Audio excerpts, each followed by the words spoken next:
जी हाँ दोस्तों, ये हैं लुटन मुखिया जो पिछले बार भी चुनाव जीत चुके थे और जीत के कुछ नहीं किए हैं। देखिए इस साल क्या करते हैं।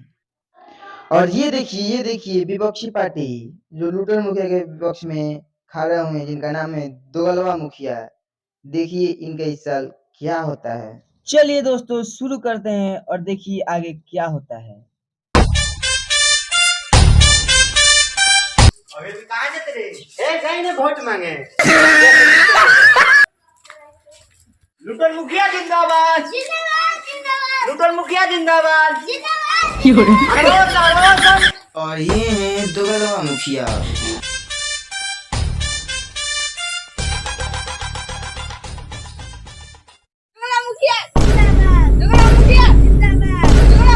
अरे तो हमरा के दोगला कह तरह से अरे ओह नो ये बताओ तरह से घराव तरह से हैं तो बताओ तो हमरे खा के हमरे के हरावे के फेम बा जिंदाबाद जिंदाबाद जिंदाबाद जिंदाबाद जिंदाबाद जिंदाबाद जिंदाबाद जिंदाबाद जिंदाबाद।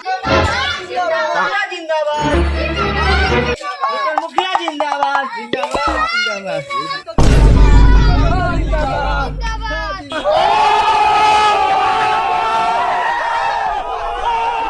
जिंदाबाद जिंदाबाद जिंदाबाद जिंदाबाद जिंदाबाद जिंदाबाद। प्रणाम। राम मुखिया जी हाल बा ठीक बाटे अब कि जूता साथ खड़ा होता नहीं वोट हमरे के दे हम लोग। हां रौवे के दिएबे करी भोट अब कि जाता ना रोड बनू उखड़वा के अच्छा पोखरी बनवा ना देनी तो हमो मुखिया बाप कितना दिन के बाद मुखिया जी आइल बने रे बाबू तनी चाय ले आवस तो रे की चीज जानू तो रोड के उखड़वा के पोखरी बनवाते वोट मिली हां तनी दया करम लोग एकदम बढ़िया बा हम निकला तनी। हां ठीक बा जिंदाबाद जिंदाबाद जिंदाबाद जिंदाबाद जिंदाबाद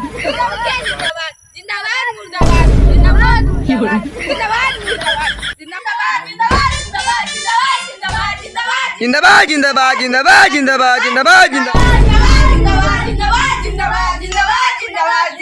ओह नो प्रणाम प्रणाम मुखिया जी प्रणाम कैसे आवे के भाई हर इलेक्शन में खड़ा बन बैठी हां अरे बाबू पानी ले आओ मुखिया जी आई बनी पानी ले आओ बैठे सुनात नहीं खा अच्छा तुम ध्यान दे दुकाना खड़ा बा हमारा विपक्ष मन पे भाव अरे सब रहुआ ऊपर जाई लुटिया के थोड़ी ना ओकरा के देवे जाता वो आता पहले बस जीतते अरे ओकरा के एगो थोड़ी ना जाई ठीक बा सब हमरा घर के ऊपर बा जिंदाबाद जिंदाबाद जिंदाबाद जिंदाबाद जिंदाबाद जिंदाबाद जिंदाबाद जिंदाबाद।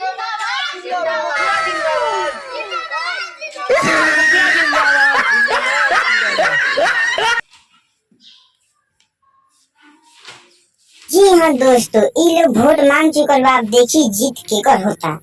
जी हाँ दोस्तों दोनों विपक्षी पार्टी लोग वोट ले चुके हैं और देखिए कौन जीतेगा और कौन हारेगा, इसलिए वीडियो में लास्ट तक बने रहिए। धन्यवाद। विजय बनाओ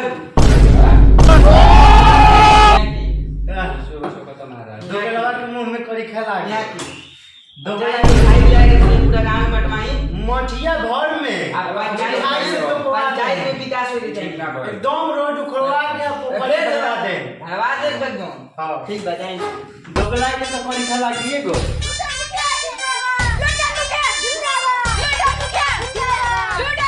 काहे दोगला हार गली सुनो मुंह में करी खेला को जीत के तोरा के बधाई देवे आइल बनी सब टीम में हमार दोगला भाषा करे हमारा हारत का बचाने का टीम ज्वाइन कर लेला सन हैं गइलो अब तारा मेरे बारे में तू तो पाले जी के दौड़ में देवेला लूटा लूटा में बानी कम से कम 2 सदी हनु महीना के दोगला चलो अब हमारे टीम ज्वाइन कर तू काहे रहब तू अकेले का करम हमार किस्मत में फूटो रहे जाए दो